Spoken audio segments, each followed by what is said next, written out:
Kaixo, arratsaldeon, ikusle maiteok, Romoko errekaetik agurtzen zaituztet, erretransmititzen ari gara eta 7 bat delari ondo hasteko, arratsaldeko lehen ezbeharragatik barkamena eskatu behar dizuegu. Bi aurkezle izan behar ginelako, baina badakizue, zuzeneko kontuak. Ematen du betiko moduan, miren berandu dabilela, ez dakit zertan dabilen pentsatzen neskatu hau. Hala ere, saioarekin aurrera jarraitu behar dugu, beraz... Hemen dago, gure lehenengo gonbidatuarekin, berbetan. Hori bai patxada zurea, mire. Bueno, bai, esan didazu etxean bezala egon behar garela, ez da? Ni, gonbidatuak etxean lasaitasunez, hurbiltasunez hartzen ditut. Noski, mire, baina taimina garrantzitsua da, streaminga ondo ataratzeko. Taimina, streaminga, nik palabra horiek ez ditut erabiltzen. Daukadan min bakarra buruko mina da, eta medikuak estresagatik dela esan dit. Estresa zeuk? Estresa? Bai, eta badakizu ze gehiago daukan, herri mina. Izan ere, hainbeste denbora lagunekin kafetxo hartu gabe, eta herriko jendea ikusteko benetan irrikitan dago. Azkenean, Maier topatu eta berarekin hizketan geratu naiz. Analai. Tira, baina ritmo karibeño honekin jarraitu beharko dugula ematen du, baina zeri buruz, egon zarete hizketan? Guztion intereserako, Euskaraldiari buruz ari ginen. Bale, segi. Eta jakin dezagu zeri buruz zeudeten hizketan? Guztion intereserako Euskaraldiari buruz ari ginen. Noski, Maier, baina, lehenengo aurkeztu behar dugu gure gonbidatua. Maier Arrieta, Getxoko Euskaraldiaren koordinazioaren arduraduna, miren. Ongi etorri gure lehengo saiora, Maier, eta baliteke Getxoko telebistako azken saioa ere izatea. Bueno, Andoni. Eta, Maier, konta iguzu, mesedez. Euskaraldia lehen aldia ez da gertatzen dena hemen. Zenbat aldiz errepikatu zuen, noiz hasi zen, kontatu? Euskaraldia hizkuntza iturak aldatzeko 2 urtean behin egiten den ariketa soziala da. Aurten 2. edizioa ospatuko dugu, gaur hasita. Eta, lehenengo edizioa 2018an egin zen, Euskaraldiaren helburua Euskararen erabilera areagotzea da. Orduan, lehenengo urtean, pertsona pilo bat, Euskal Herri osoan egiten den ariketa izanik, arrakastatsua izan zen, eta aurten berriro ere, 2. edizioa egingo dugu, gehiagorekin gehiagotan. Eta, gaur hasita, abenduaren 4 arte egingo dugu ariketa, 15 egunetan zehar, eta hemen dago. Maier, eta zer egin behar dugu aurten txaparekin? Txaparekin zer egin behar dugu? Lehenengo eta behin, pentsatu behar dozue, zein rol aukeratuko dozuen. Bale. Badakizue, Getxon 3 rol dauzkagula, bai, belarri prest, hau bizi eta herri bizi. Lehenengo rola zuen 15 egun horietan zehar hartuko duzuen jarrerarengatik aukeratu, ez hizkuntza gaitasunarekin, baizik eta zei jokabide hartuko duzuen 15 egunetan zehar. Eta horren ostean, emon izena. Emon izena, getxostarrak puntu eusen. Eta gero ja, txapa jarri. Bale, oso garrantzitsua. Miren. Orduan, Maier, konfiantzaz osoz. Nik erregistratu egin naiz, baina errepikatu mesedez argi gera dadin. Hori da. Nola, getxos txarrak, nola esan duzu? Txarrak egongo dira, ez da? Baina, getxostarrak. Getxostarrak puntu eusetik emon behar duzu izena. Hori, Andonik hau bizi bezala apuntatu nau. Izilik ez nagoelako. Baina nik nahiagoko nuke irri bizi. Izan ere, irribarrea erakutsi ezin dugunez, txaparekin behintzat jarrita eramango dut. Orain Maier ulertuko duzu, niri belarri prest naizela, hitz egiten usten ez diralako, emakume hau, eta oraindik garaiz gaude galdera bat, garrantzitsua, orain garaiz gaude txapak lortzeko, eskatzeko, garaiz gaude? Bai, izena emateko azaren 24 arte daukazue. Eta txapa jasotzeko, getxostarak puntu eusetik izena eman duzuenok, aukera izan duzue etxeko postontzian txapa jasotzeko. Beste bide bat, errekaeko Romo kulturetzea izango litzateke, eta Algortako Urgulkaleko BBK espazioa. Bertan, atzo egon ginen arratsaldean txapa banatzen, gaur egongo gara goizen eta arratsaldez, 12tatik ordubietara, eta gero arratsaldez 5tatik 7etara, eta horrela gaur ostirala, larun batean, astelenean azaren 23an eta 24an, ere bai. Eta Gabonetako txapak egingo dituzue, Maier? Txapak seguro hortik biliko dira, baina ez dira Euskaraldiakoak esango.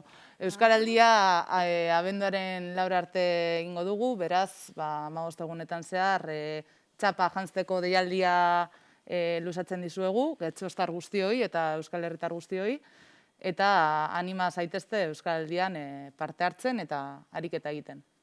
Gehiago, galdetzeko, nikot galdera bat. Euskaraldia justo urtebete gutxienez txapa jerseian, jendea txapa berri hori aplikatu dut. Euskaldia noiz arte da? Euskaraldia abenduaren 4 arte, abenduaren 4ean bukatuko da. Euskaren nazioarteko eguna eta gero, hau da, Euskaren nazioarteko eguna abenduaren 3an izango da, eta abenduaren 4an bukatuko da Euskaraldia. Bale, urtebete gutxienez, ez? Ez. Hori zen, bueno. Bale, listo. Bale, a ber. Beno, urteko lema bat dugu, ez? Urte guztietan lema bat dago. Urte honetan zein da lema, Maier? Aurtengo lema, Euskaraz gehiagorekin eta gehiagotan egitea da. Lema potentea, beraz? Oso potentea, bai.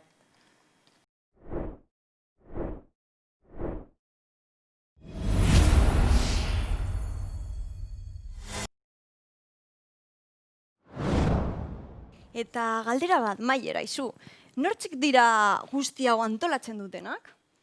Getxoko Euskaraldien atzetik pertsona asko daude, ezta? Baina, orokorrean antolatzaileak Getxoko Udala, Bizarra Lepoan Euskara Elkartea eta Egizu Euskara Elkarteak dira, eta gero bai, honen atzean dauden Euskaraldia lagun guztiak, ez? Herri batzordea osatzen dugun pertsona guztiak. Bazeir iruditzen zaizue antolakuntza guzti honen arduradun diren pertsona horiek ona ekartzen baitugu gurekin egotera. Interesgarria da, bai, baina niri jakin-mina sortzen dit, baina ez daki zure taimina horrek aukera emango digun. Bai, miren, ongi etorria emango diogu Irantxe Uriarte Getxoko Udal Gubernoko zinegotxeari, Alaitz Bilate Bizarra Lepoaneko ordezkaria, eta Garazi Elgezabal, Egizuko kidea! Eskerrik asko gurekin egoteagatik. Miren? Bueno, ohoretsu eta guzti sentitzen naiz hainbeste jende garrantzitsuekin egoteagatik. Lehenengo, eskerrik asko hemen egoteagatik gurekin, eta jateko edo edateko zer eskainiko nizueke. Baina ez dakit posible dan. Igual hortik produkzioko mutiko batzuk oso majoak dira eta zer ekarriko digute. Miren, mesedez, seriotasuna, pizka bat, ez haude zure etxeko ongelan. Markatu, arrazoia du. Baina benetan hain gustora sentitzen naiz, gainera denak euskaldunak. Buruko mina eta guztik kendu egin zait. Eta, tira, konta iguzue, zelan antolatzen da horrelako historio potolo bat?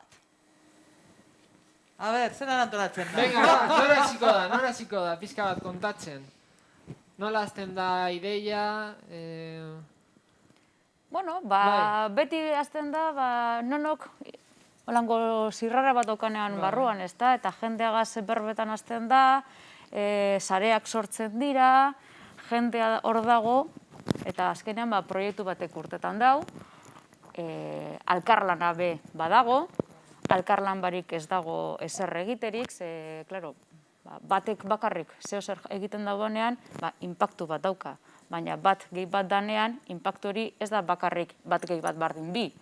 Handitu egiten dira, sinergiak sortzen dira, eta gero eta gehiago gagoz, eta adibidez honetan, Getxoko Udala, Bizarra Lepoan, eta Egizu dagoz. Beraz ja, 3 hiru entitate edo hiru entitate dagoz, eta horrek guztiaren atzean, hainbat jente dago, bakoitzak bere ekarpenak egiten, bere movimenduak egiten, eta bere sareak sortzen.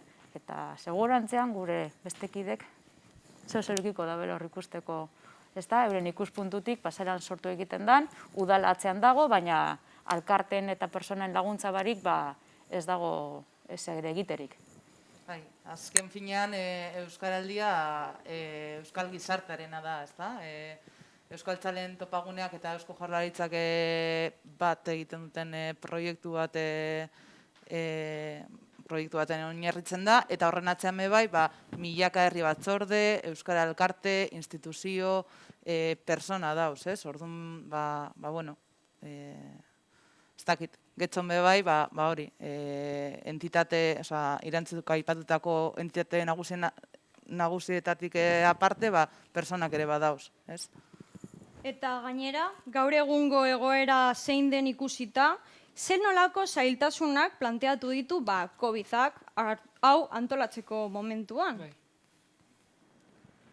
Bai, nahikotxo. Tamalez nahi genuen Euskaralia kalera atera eta abar, eta nahi genuen jaia, ez? Dan jaia erakutsi jendari, baina moldatu dugu, birmoldatu gara, egokitu gara egoerara.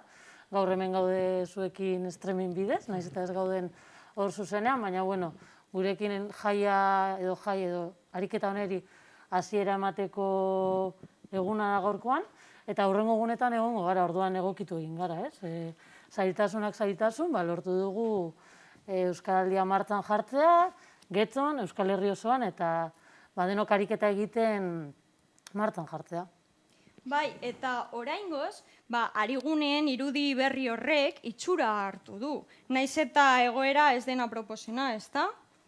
Horri buruz zer, konta iguzue, mesedez. Bueno, aurtengo nobedadea, zuka aipatu duzun bezala, Ariguneak dira, ez? Aurten plano pertsonal batetik, plano kolektibora egin dugu salto, eta horren barruan, mota guztietako entitatek parte hartzen dute, parte hartuko dute Euskaraldian Ariguneak sortuz. Zer gertatzen da, tamalez COVID egoerengatik badaude hainbat entitatek, ezin izango dutenak pertsiana ireki edo, pertsiana itzita dutelako, baina aldan dabe ariketa egin alko dute beste lanean ezpata, kalean, etxean, gainerako guztietan, ezta? Bai, gaur egun Arigunea esaten da, eta gunea normalean gure buruak espazio bategaz identifikatu egiten dau, baina uste dute pandemia egoera honek, COVID egoera honek, espazioa zer dan redefinitzera edo osta bere zer dan planteatzera eroan gaitu, ezta? Gune bat espazio jakin bat da, izan behar dau. Izan daiteke irantzu barkatu espazio virtuala ere, ez? Hori da, izan daiteke espazio virtual bat, izan daiteke pertsonen arteko harreman era bat, segaitik ez. Orduan, espazioa zer dan, osta bere, birpentsatzera eroan gaitu egoera honek. Beraz, egoera aldatu da, jarrerak aldatu behar dira, eta ohiturak be aldatu behar dira. Eta gauzak barritu, innovazioa sartu gure egunekotasunean, eta egokitu. Eta egokitzen ez dana atzean geratzen da. Beraz, holan jarraitu beharko dugu. Esaten da moduan, lankide barri bat daukagu, koronavirus da. Bai. Koronavirus da lankide hori, eta orduan egokitu edo bestera akabo. Bai. Eta azaroaren 20an, Joseba Tapia jotzen du musikabarrin. Hori programan dago, Andoni, badakizu? Utzi gure gonbidatu mesedez azaldu dezaten, miren, alaitz, mesedez, kontatu pizka bat gehiago, zer aurkituko dugun Euskaraldi honetan. Zure kasuan, zer antolatu duzu? Bueno, gaur saioa amaitzen denean, 8 animatu nahi ditugu herritarrak, etxean ez, jar dezatela Euskaraldiko musika, atera ditzatela Euskaraldiko banderatxoak lehiotik edo balkoietatik eta astindu ditzatela. Eta gero datozen egunotan, badagu bihar larun batean, arratsaldeko 7:00 hemen Romo Kulturetxean, Euskainolitiz bakarrizketa Oian Begaren eskutik. Bai, eta egizun garazi, zer egin duzue urte honetan? Antolatuko dugu azaroaren 26an, osteguna, arratsaldeko 5:00 Arrasateko itxasopagoagarekin egingo dugu hitzaldi bat online, nola aukeratu jostailu egokia, dinamikoa izango da eta parte hartzailea, orduan animatzen zaituztegu.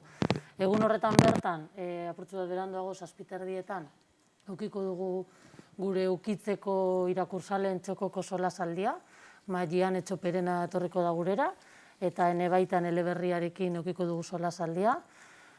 Buruz ari naiz, hori ostegunean. Baina oso ondo, buruz baina oso ondo. Ostiralean ere ustruku saioa prestatu dugu, ahoskotasuna lantzeko, hau Aldai patronatuan izango da. Eta gero egiten dugu abendura salto, ez? Hori da, bai. Gero abendura salto egiten dugu, Euskaraldia amaitzen da abenduaren 4an, baina, bueno, ez? Urtero den legez eta irantzuk aipatu dauen moduan, ez? Urteetako elkarlanaren ondorio ere bada, abenduaren 3an beti, ez? Udalarekin, hiru eragileok elkarrekin ospatzen dugu abenduaren 3an. Egun horretan, laburbira emanaldiak antolatzen du Egizuk ere. Hori da, goizez egingo dugu musika, Andres Isasi musika eskolan, goizez eta arratsaldez egingo ditugu laburbirako emanaldiak, eta horren ostean ona etorriko gara berriro, Romoko kulturetzera, txor-txor bakarrizketa prestatu dugulako, umorearekin janzteko apurat, eta ahaztu zaigu, baina aurreko egunean, bezperan, salto egingo dugu atzera apurtu bat, abenduaren 2an, argia ereiten euskara sariak izango ditugu, urtero legez, musika barrin. Hori da, hor daukagu abenduaren 2ako, argia ereiten sariak eukiko duguz, eta nori izango ete da irabazlea. Eta, bueno, ja, Euskaraldiari amaiera emateko, abenduaren 4an, Kirol portuan, ekitaldi bat egingo dugu, eta, bueno, getxostar guztiak gonbidatzen ditugu bertara joatera. Eta lehen aipatu duzu, Joseba Tapiaren kontzertua, baina Joseba Tapiaren kontzertua ez da gaur, bihar izango da, azaroaren 21an. 7:00 musike barren. Zuzenduko dugu, miren, zuzenduko dugu. Eta, bueno, data asko dira, miren, data asko dira. Beraz, zer gauza bat, data asko, ez badaukazue kartela, miren, kartela buruz, ez badaukazue kartela, errebobinatu bideoa eta apuntatu, edo bestela, kartel bat dago, ez? Non, bueno, daukazue egun guztia, programazio guztia... Beraz, begiratu eta informazio guztia sare sozialetan topatuko. Hori da, interneten guztia dago. Beraz, beno, agur esan baino lehen, iaz San Nikolas plazan, gure nahiak eta bizipenak jarri genituen. Eta gustatuko litzaidake, edizionetako Euskaraldirako zuen desioak zeintzuk diren kontatzea, txandaka. Desioak, en plan, azkar modukoat, espres. Batez ere, ariketa ondo egitea, eta jendea animatza egoera zaila bada ere, parte hartzera Euskaraldian, eta hori, txapa astu egiten bazaigu ere 15 egunetan berdin dio. Egin dezagun ariketa, bakoitzak aukeratu dezala bere errola, eta animatu parte hartzen. Txapa azkenean simbolikoa da. Hori da. Eta astu egiten zaigu. Baina, bueno, importanteena ariketa bete egitea.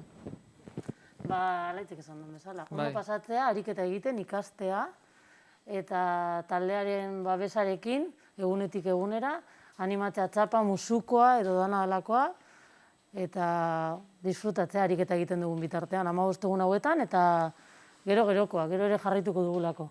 Irantzu? Bueno, nik alde batetik esango nuke, bakotxak dakiana erabili dagiala. Lehen esan duan moduan, bat eragina dauka, bat gehi bat eragina, ez da bakarrik bat gehi bat, bi, handitu egiten da. Eta beraz, bakotxak daukana apurra erabiltzen badau, bazkenean, segurantzan apur hori be gehitzen joango dala, eta daukana ez dagoela galduko. Hori alde batetik. Eta gero beste alde batetik, daukagun hiruron artean, eta egia esan jente gehiago gondala, baina nagusik hiru entitateen artean, antolatutako euskal programazio guzti hau, disfrutatu dagiala jenteak, ikusi dagiala, disfrutatu, sentitu dagiala, eta hor dagoala, eta bizi dagiala benetan, euskeraz, eta disfrutatu benetan. Eta gero, ia inoiz, osta bere, holango ekitaldirik egin genken, ze hor aurpegi ezagun asko ikusi dodaz, aspaldi ikusi ez dodazanak, baina ez eurekaz ez nagoalako. Bai. Musukoagaz gagozalako beti, eta bueno, eta gero ja beste epeluzerako holango ekitaldirik beharrez izatea, evidentemente, eta ez izatea horrek esango leukelako euskera ja guztiz normalizatuta eta barruratuta daukagula eta helburua bete dela. Baina, beraz, momentuz horrek 3 gauzatxoek. Eta Maier bukatzeko, zeure desioa?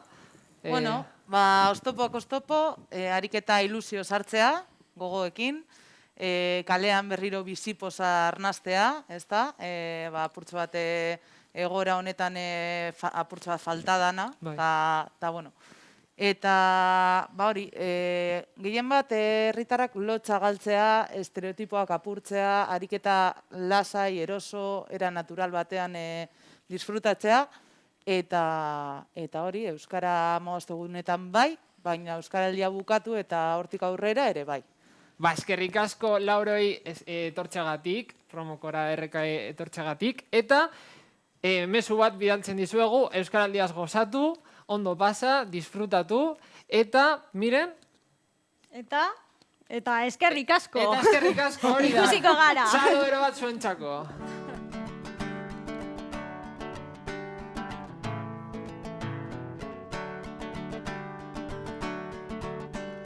Garaziko herria, benedika dadila. Garaziko herria, benedika dadila. Euskarari eman dio, behar duen tornuia.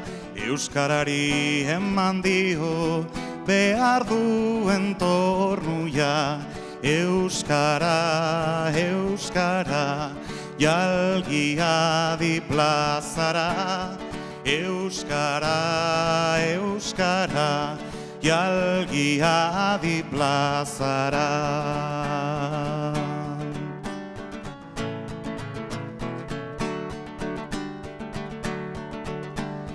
Bertze jendek uste zuten, ezin eskriba zaiteien. Bertze jendek uste zuten, ezin eskriba zaiteien. Orai dute forogatu, enganatu zirela. Orai dute forogatu, enganatu zirela. Euskara, euskara, jalgia di kanpora. Euskara, euskara, jalgia di dantzara.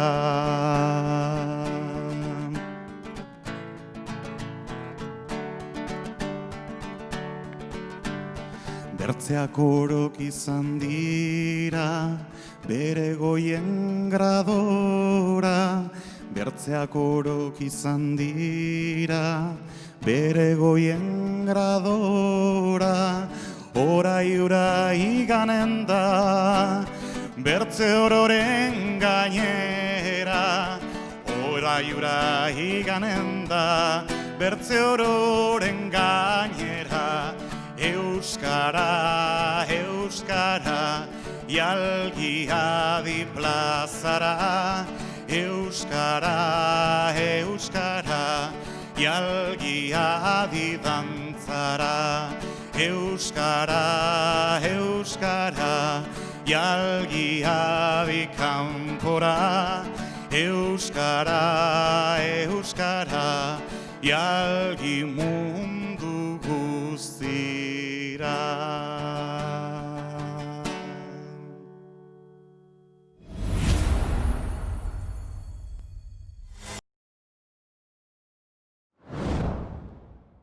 Oier Garamendi izan dugu abesten gurekin, sekulako makina, miren. Eskerrik asko Oier gurekin egoteagatik, eta gonbidatu garrantzitsuak izan ditugu. Baina ez dugu ahaztu behar Euskaraldia denon artean egiten dugula. Eta antolakuntzaz aparte, ibilbide honetan, ezinbestekoak izan diren beste eragile batzuk daude. Hauek dira ariguneak. Ariguneak? Zer dira hori, mertxeriak? Mira, zer dinozu, mertxeriak. Bai, ari gureak, ariak saltzen diren tokiak, mertxeriak, nire etxe azpian badago bat. Ez, miren, ez. Ari, atxe barik. Aritutik datorrelako ez, aritik. Nire etxeko azpiko mertxerian hor daude beti, ari eta ari. Miren, ez, behitu, ariguneak zer diren hobetu lertzeko, urrengo gonbidatuak aurkeztuko ditugu. Eta zergaitik ez gaituzue pizka bat pakean, uste. Burua deskantzatu behar du. Venga, deskantzatu burua, bai. Anda, neska, begira. Bai, Jesus. A ber, pizka bat niri, a ber. Ondo, torkigu, A ber, hasiko gara aurkezten, miren. Kaixo, ongi etorri, guztioi. Eman diezagun ongi etorria trikimailu jolasdendako Xabi Ugarte bururi, Arrautzalde on futbol taldeko Mikel eta Bernard, ondo esaten badut, Bernard Landaribar Romoko ordezkaria. Kosta gatzu baina egon duzan. Ai, Jesus, jasan dut. Bale, irurei ongi etorria. Eta, Xabi, zuzaitugu Romon dagoen trikimailu jolas dendaren jabea, ezta? Bai. Bai, ezagutzen du denda hori zelako frikadak zertzen dituen, baina niri benetan gustatzen zait, gustatzen zaizkit horrelako gauzak. Jostailuak, ere egiten dituzte tailerrak, denetarik, denetarik. Beno, baina, a ber, Big Bang teoriko alako gauzak ere dituzue han edo kontatu pizka bat? Denda horretan apurtxo bat danetik daukago. A ber, friki hitza oso erabilia dago, baina... Bai.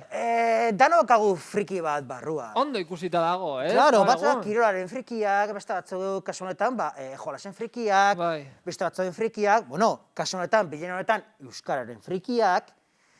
Eta badakizu, triki-triza ere jotzen du. Bai, hemen dena dakigu, informatu zaudete, Eta esan digute, jotzen egiten duzula urratz erromerian. Egia da hori? Bai, gisajoek ni beti aguantatu behar naue, baina, soportatzena, Eta nola bururatu zitzaizun Euskaraldiaren arigune izatearen ideia? Begira, egia esateko, naiz eta banekien Euskaraldiaren kontuan nola zijoan, nire kontuetara nenbilen, eta zorionez, hemen Getxoko udalak, bastante lan on egin zuen dendak eta informatzen, eta bertara dendara hurbildu ziren eta lagundu zidaten guztia montatzen. Beraz, egia esan behar da, hemen nintzeratek egongo udalekoek eta lagundu izan ez Lagundu egin dizute. Bueno, eta zure kedada friki horietan, nola egiten duzu, euskaraz jolastu egiten duzu, edo ze? Nik ez nekien euskaldun frikiak existitzen ziren. Egurre arazan moten, mire? Ez. Uste baino gehiago. Seguru, zu bizitzaren inguruan badudera hainbat, baina oindekan ez zara konturatu. Bernard, eta zu Romo ikastetxeko ordezkaria zara, ikastetxe batek, arigune izateko, zer egin behar du? Azteko, pixka bat. Bueno, nik uste dut lehenengo eta behin lekuko hartu, eskola bezala eta hezkuntza komunitate bat bezala gure lana izan behar dela eta orduan lekuko hori hartu aurrera jarraitzeko. Eta aprobetxatu zelako egoeratan gauden, ez hori bakarrik lekuko hartu, eta ia kontagiatzen dugun bai hezkuntza komunitate guztia eta bai mundu guztia, Euskara dela eta euskaraz hitz egiteko eta bizitzeko. Eta nola hartu dute parte hau ikastetxeko beste langileak? Lehenengo eta behin bakotxak bere onena emon da, eta esparru guztietan, adibidez, lehenengo hitza euskaraz esaten, euskaraz eskatzen. Bigarrena ere bai, hirugarrena ere bai, eta hortik aurrera, aldabenak. Pizkanaka, ez? Irribarrearekin eta belarria presekin. Eta ikastetxerako zer suposatzen du horrek? Usten dut, ez du, ikastetxeari ez dio gauza handirik emoten. Ikastetxeak hori eginda eguneroko gauza egiten du. Eguneroko lana izan behar da, ikastetxe batena, eskola batena Euskal Herrian, euskeraz egitea eta euskeraz bizitzea. Talde lana ere, talde lana. Noski. Bai, talde lana. Bai. Eta miren, beste gonbidatuari, galdetu beharko diogu, ez? Galdetu. A ber, Mikel, Arrautsaldeon futbol taldeko partaidea zara, ez? Arrautsaldeon! Hene! Txiste egin behar zen. Miren, mesedez, kontatu digute entrenatzen ez eduten arren, WhatsAppeko talde bat sortu duzuela, euskaraz egiteko, ez? Bai, azken finean gure entrenatzailea, gure kapitainak, haien artean hitz egin zuten, eta euskaraldia dela eta gaur egun daukagun egoera dela eta normalan 3 elkartzen gara 2 entrenamendu eta partioetan. Baina gaur egun ezin dugunez, etzateetan, batez ere entrenatzaile entzateetan eta kapitainen entzateetan, euskaraz mintzatzea, hori adostu dugu, eta ez bakarrik euskaraldirako, euskaraldia bukatu ostean, euskaraz hitz egiten segitzeko. Bestela bankillo, ez? Bueno, izan daiteke. Derrigortuta, ja.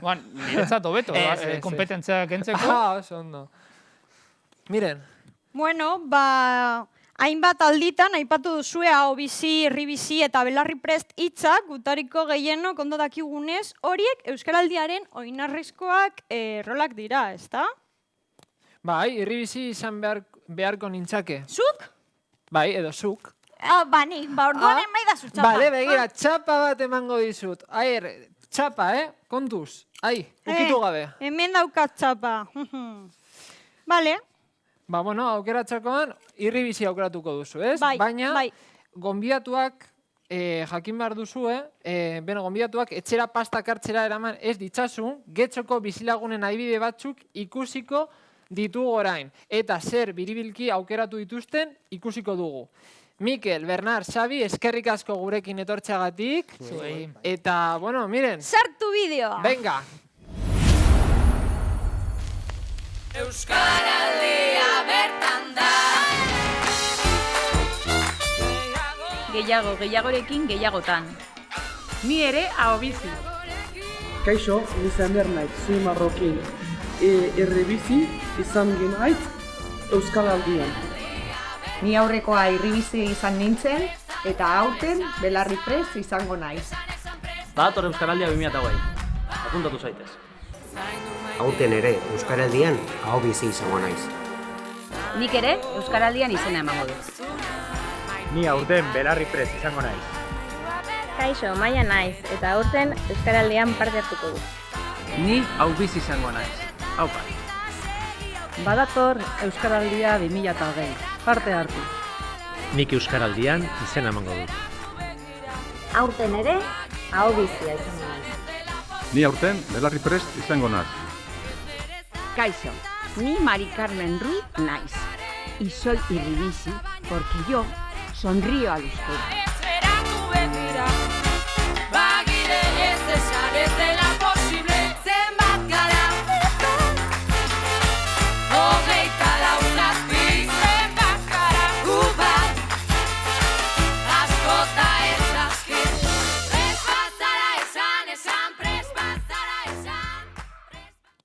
Baina segingo dut ni andoni bitxapekin. Beitu, miren, gure urrengo gonbidatuak bezala ergatibu, ikasten ari naiz euskera. Gure urrengo gonbidatuak bezala egin dezakezu. Bera denetarik egiten du beti. Eta, aurtengo euskaraldian, 3 rolak batera hartzea erabaki du. Eta esperientzia hori, kantuz kontatuko digo. Beraz, aurrera, Xabi Paia!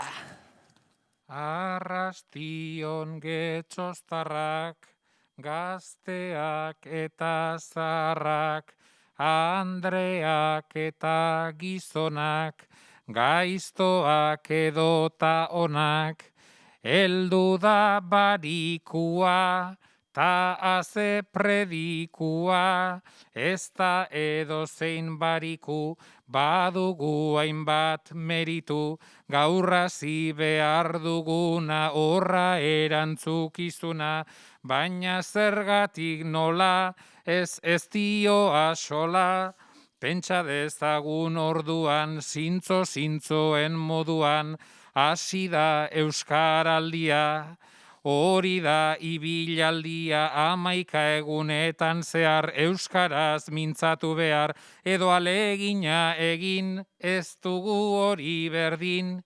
Que es euskaraldia, es el euskara aldia. Joello eskalaria eleberesten txankletaz ez aditu harretaz ez delako hain zaila, ta goazen mailaz maila. Belarri prest aho bizi, arigune irri bizi, NZ terminologia, master bat behar daia, ez mesedez entzun eta serio jardun, hasiko naiz pixkanaka. Hauxe da lehenengo txapa, estampita edo plaka, irribizia da bera, ez du mintzatzen euskera, pero de alguna manera laguntzeko presta beti eta aukera ireki, guraso edo zahar, badute hainbat indar, beraiei esker hain zuzen ari gara erabiltzen eta gero eta gehiago egiteko gertu dago gure hiztunen taldea, eta hor kalidadea bilatu behar dugunez segi dezagun erromes konpromesua eginez, eta alako minez, zeinote da bigarrena, badute erantzun zuzena, hauxe da belarri presta, belarrian dauka kresta, entzun baitezaki ongi, baina gelditzen da grogi hizketan hasi orduko edo hor haimaika punto, baditu lortzeko hortaz,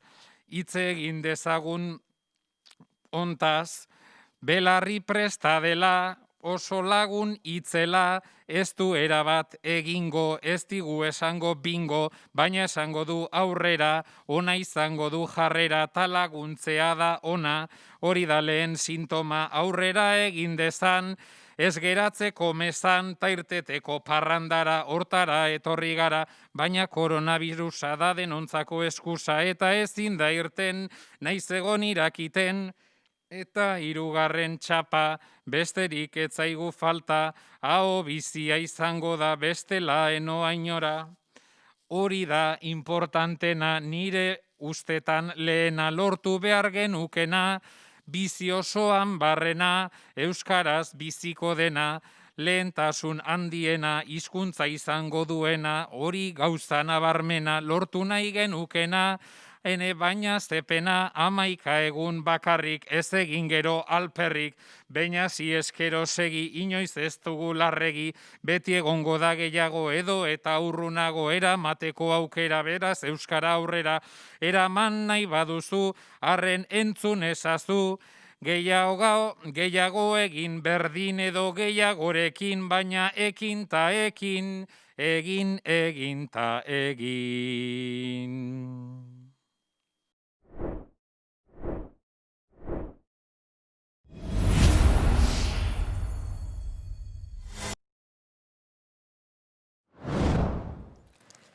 Ze polifazetikoa den mutikoa, polifazetikoa, polirrolikoa eta poliglota ere bada. Baina, pentsatzen hazitan nago igual, poliamorosoa ere badela. Miren, listo, ja, bukau. Beste bi mutiletan eska batzuk ekarriko ditugu orain.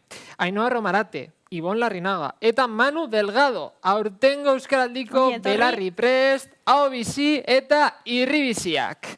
Ongi etorri, Ainhoa Romarate, koordinatzaile zara gizun, ezta? Bai, horrela da, bai. Eta Ibon Larrinaga, zuzara gure getxoko, gure boxealarik ospetsuena, ezta? Bai, bueno, bai. Y Manu Delgado, que es una institución del Atleti. Eskerrik asko. Baina hemen infiltratu bat daukagula uste dut. Miren, baina zer diozu ba? Bai. Bueno, zuk Ibon boxeorako zelan erabiltzen duzu euskera? Zaplastekoak emateko zirtzat. Eta danba esaten duzu edo nola da hori? Boxeon asko ez da hitz egiten, ezta? Bueno, ring gainean ez da hitz egiten euskaraz, baina behan aldagalean zaudenean edo entrenamendu egiten dituzun bitartean, bai, eta han bai zehatzen garela gutxienez, jendearekin zaudenean lehenengo hitza euskaraz egiten eta jarraitzen bazaitu, jarraituzu harreman hori euskaraz izaten. Eta, bueno, sakuarekin ez dago askorik egiteko.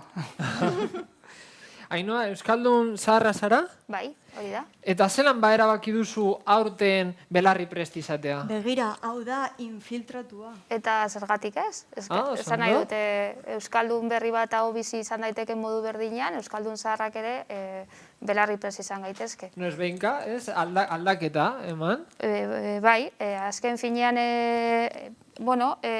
rola ez dago erlazionatuta zure Euskara mailarekin, baizik eta zure jarrerarekin. Orduan hori zure autu propioa da, eta nik defendatzen dut hori, Euskaldun zaharrak ere belarri prest izan gaitezkela.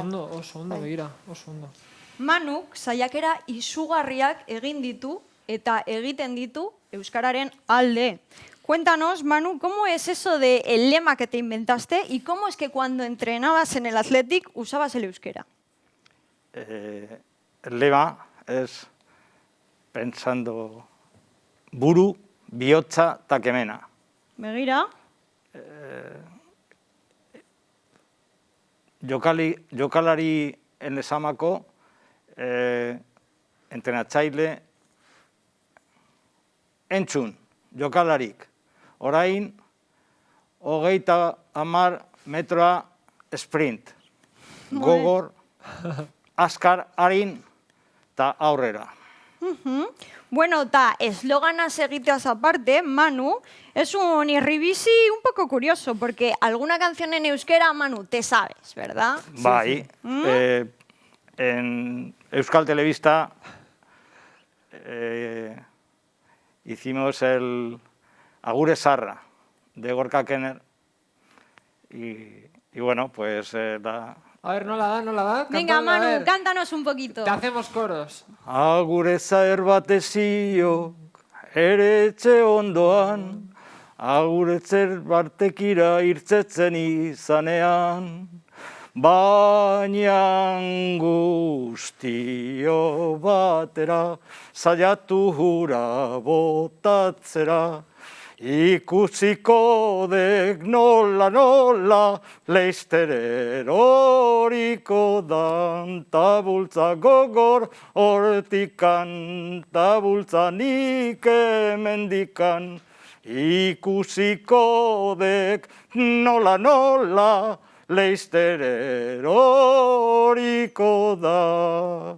Beno, Manu! Manu! Mundiala, Manu! Zoragarria, benetan. Oye, azaldu aldiguzue mesedez zertan datzan rol bakoitza, gainetik?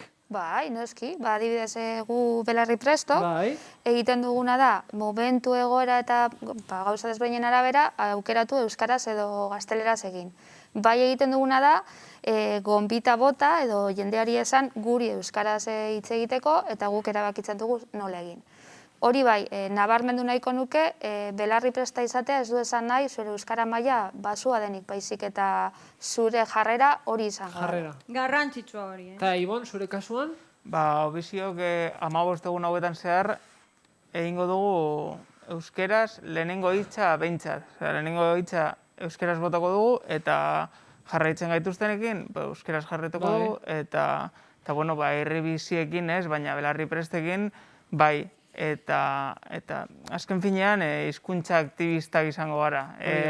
Elkarrizketa elebidunetan euskerari eutsiko diogu. Hori da askotan zaila egiten zaigula, baina eutsiko diogu. 15 egunez behintzat hor.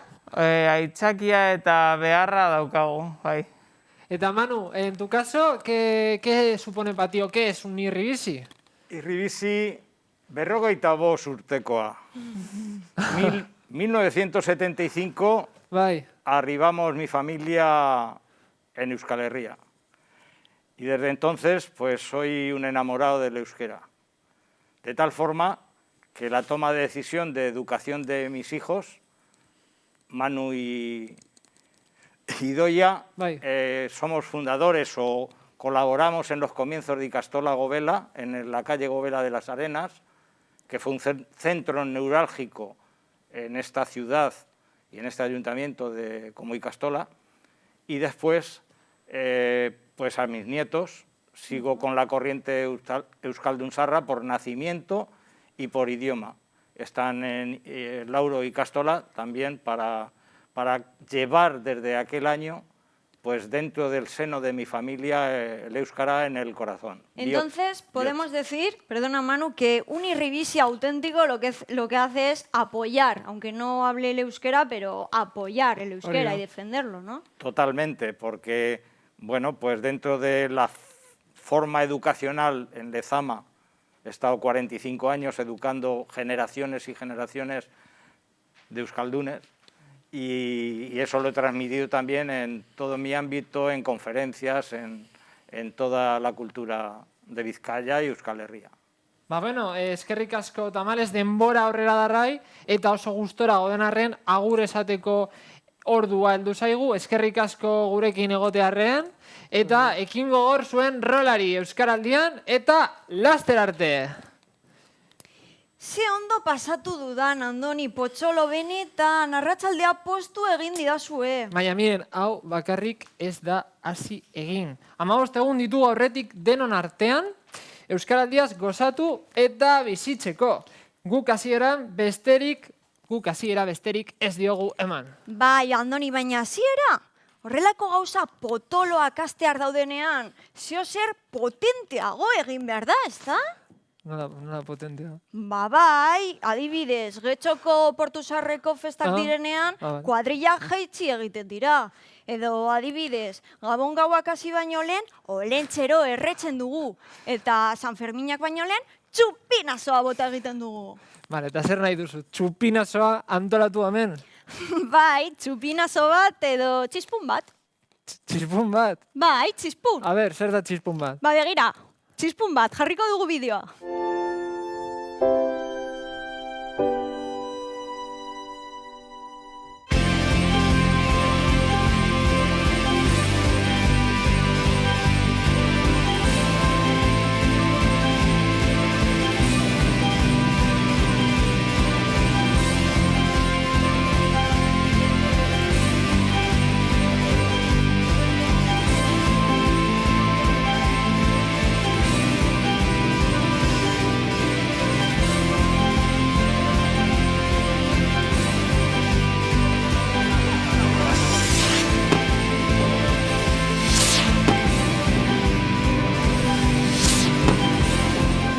Euskaraldia. Eman izena. Izan gaitezen getxoprest.